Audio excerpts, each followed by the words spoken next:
everyone, I'm David01 and welcome back to another episode of Scrap Mechanic. Not the mini-city, not anything in particular.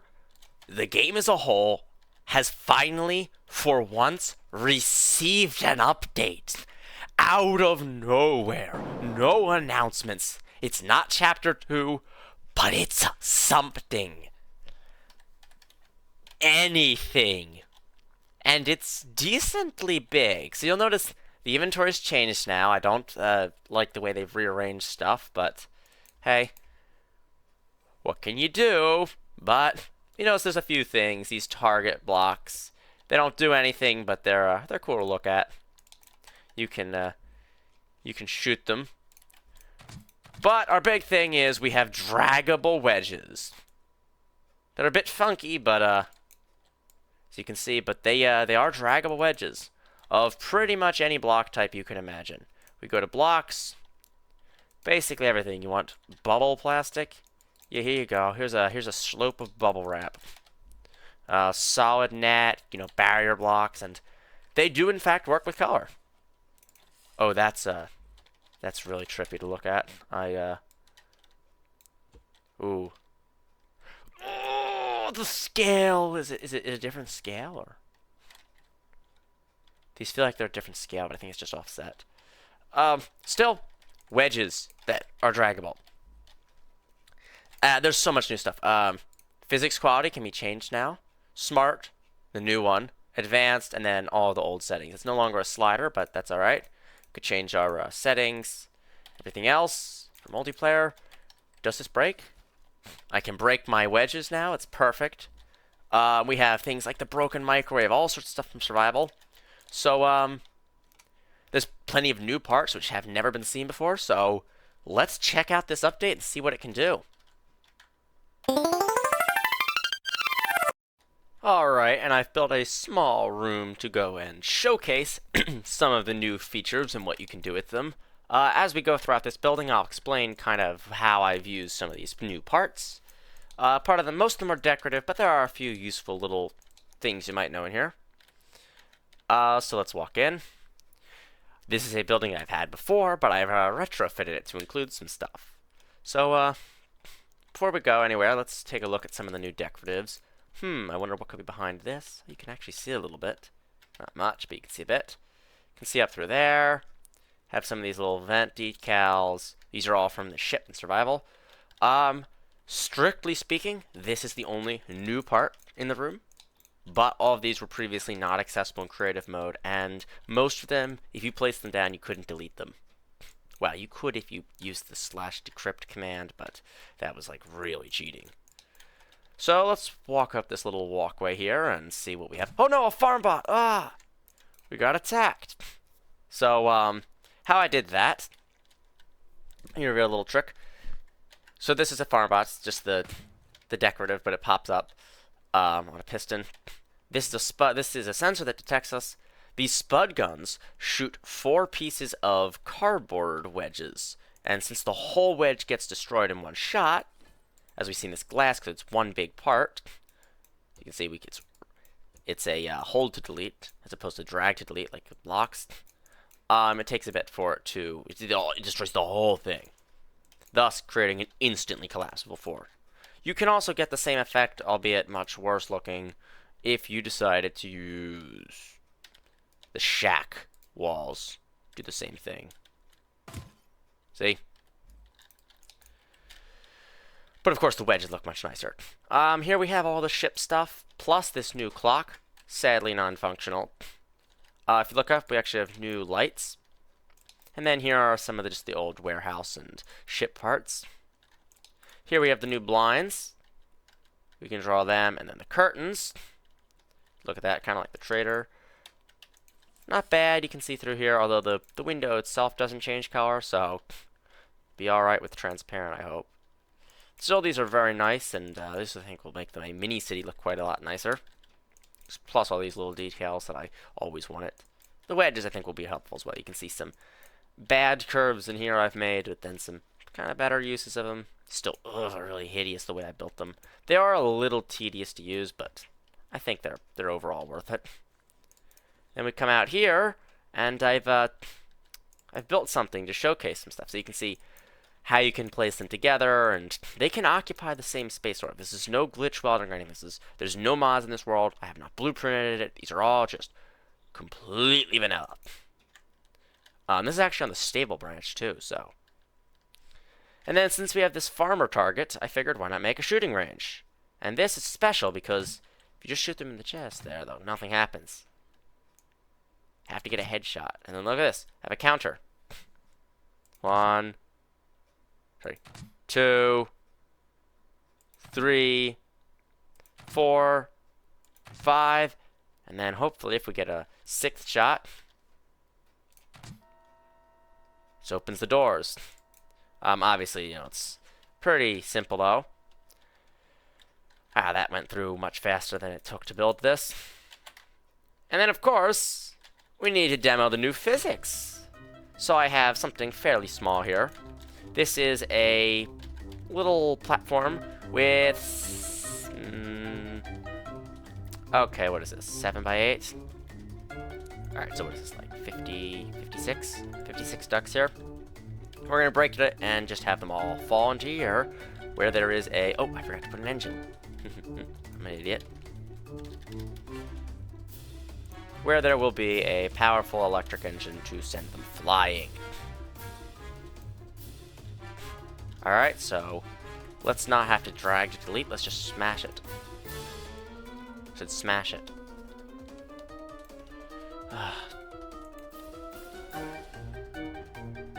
Well, I don't feel any lag right now. And then let's seal this back off, and let's check out how this goes. Oh, feel that. There's no lag. This would have slowed the game to a halt with the old engine, which we can even test out.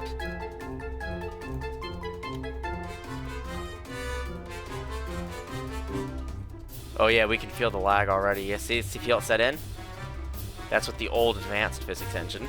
And we go to smart. Nothing. And then of course most of the ducks are gone. I'm not sure about how the quad did the physics. From what I seem to have heard rumors about, smart basically just drops the physics slider down when it detects a certain amount of lag. I'm not sure if that's true or not. I'm not sure if there's more nuance to it, but if we just try this out with some laggy creations. Alright, let's do a platform test. So usually in a regular game, previously, placing a large platform on the ground would result in a lot of lag. Directly on the ground. Oh, this is not a flat world. Let's go somewhere using a laggy flyer.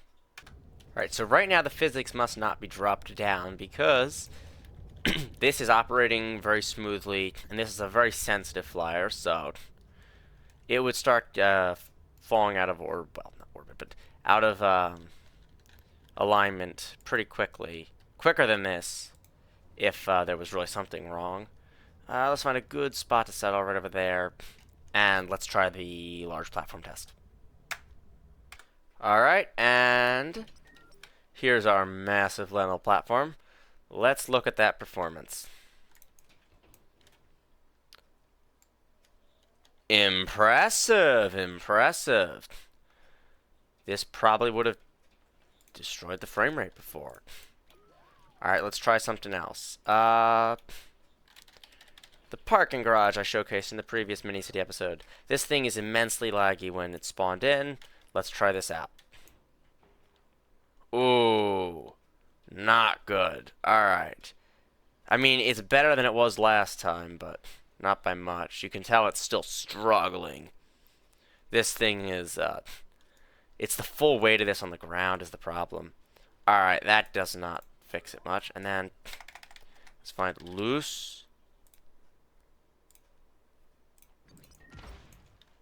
These are always fun.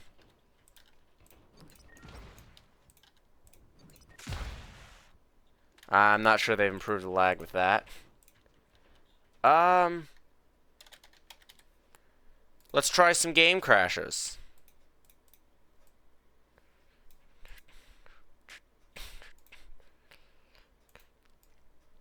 This is a little too many. 270 ducks. Let's try it out. Wow. This might actually be an end, mark an end for the game crashers. Let's try this one.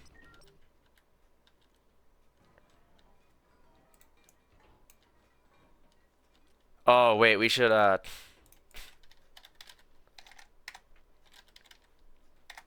Let's have a really, suspension-heavy vehicle here so we can see what happens, though,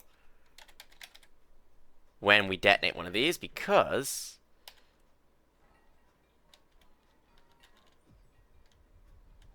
Is it lowering the physics, or it might actually genuinely be an improvement? So, smart really might be smarter. It might not just be switching between physics settings. It might actually be. We can find out for sure, though, by going and placing a game crasher on the back of the truck, or the car here, or on the top of it, really. That's obviously going to weigh it to one side, but who cares, because all we care about is if this... Alright, we're going to drive, and then... froze for a bit there, but you can see the suspension's not really glitching out. This is a big thing. I mean, I've just thrown 1,500 pipes here, plus 270 ducks. So, oh, this is... The weight of that's so heavy. It's not supposed to tip over like that, but... I mean, it might be doing some odd things to the physics slightly with that stabilizer there, but... Like, we go and grab a flyer. Let's make sure stabilizers still work. That's the big thing. Let's grab the Tier 5 flyer. This is a slightly pretty unbalanced flyer. How quickly does this get offset? Alright, I noticed right off the bat that the things are... One, I feel like this is a faster flyer than it usually is. But two, let's test this one out again on advanced physics. Because I'm pretty sure this does not have such a tilt, and such an extreme tilt so quickly. Usually it takes like a minute of flight to get to that point. So let's find a nice basin. And let's take off. This is on advanced. I don't know, I guess it's that. And if we go down, drop down to like simple 4 or something, look how bad it is. The stabilization just can't. You can tell it has that slowed rotation. Simple 8 seems to be alright. This is an interesting new change. I'm not sure if anything. These are unchanged, presumably. The fact that it's handled 3 successive game crashers being released into the world here is quite impressive. Just look at that field of pipes there. This is very impressive that it's actually able to just handle so many loose objects at once now. And then if we just kind of land this, I mean, it's not a super big game changer. Most of this is nice to haves or little features, but what really matters is this is an update.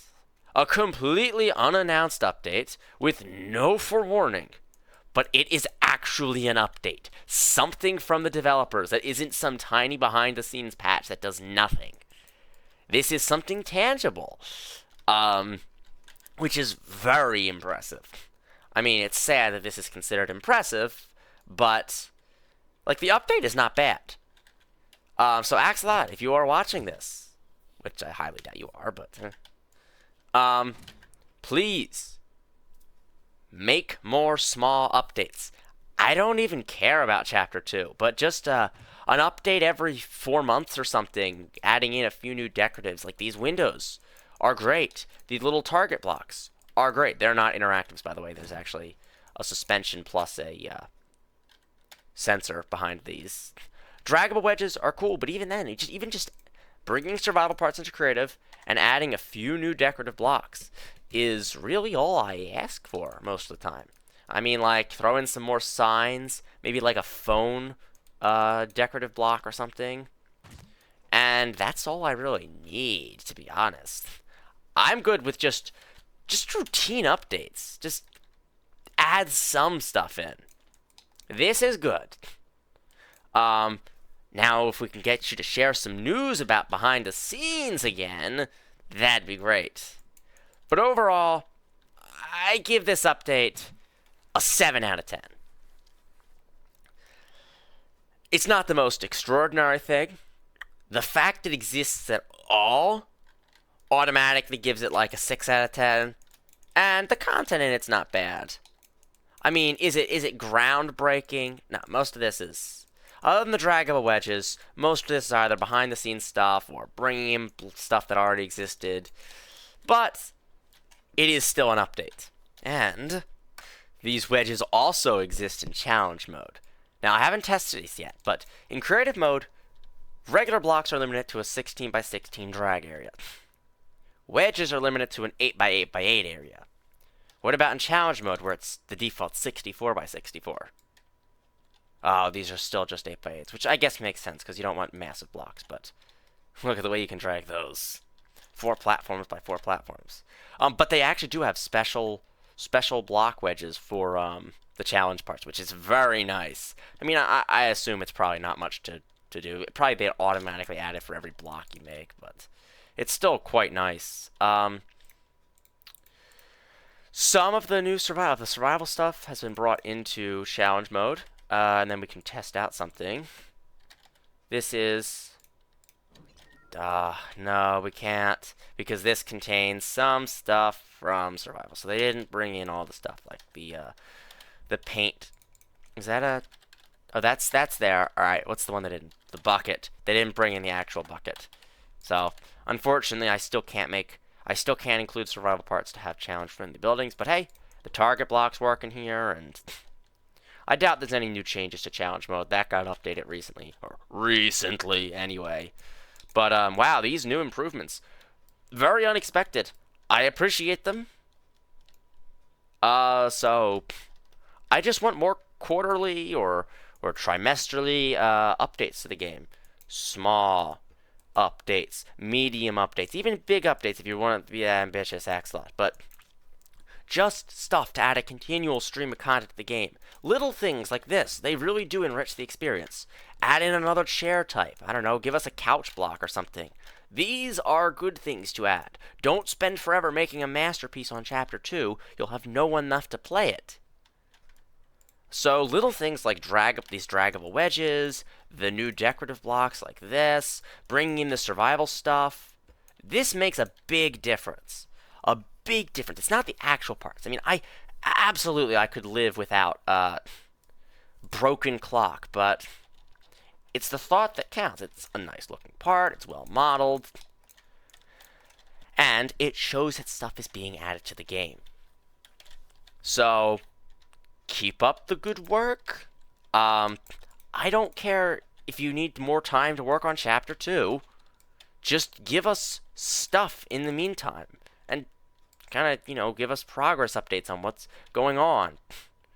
I don't know, just make a whole thing of new signs or a whole thing of stuff. I mean, yes, I could get mods for this, but if it's in the base game, everyone will be able to use it. You never have to worry about someone installing the mod or the mod becoming broken. So, yeah. And in case you're wondering, no, they have not updated the tile editor to include the old survival parts again. You still need to use my unlock asset mod. They keep flip-flopping back and forth on this. I'm sure one day they'll add them back in again just to remove them the next update. And in case you were wondering, I have loaded a survival world so we can see if anything is craftable. The answer is no, it seems. I don't think you can even get the wedges in... Yeah, I don't think you can get wedges in survival mode.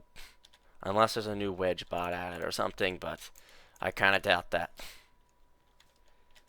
Next time, we'll delve into the files and see if there's anything new added there. Alright, thanks for watching. I'm David01. I'll see you in the next episode. Goodbye!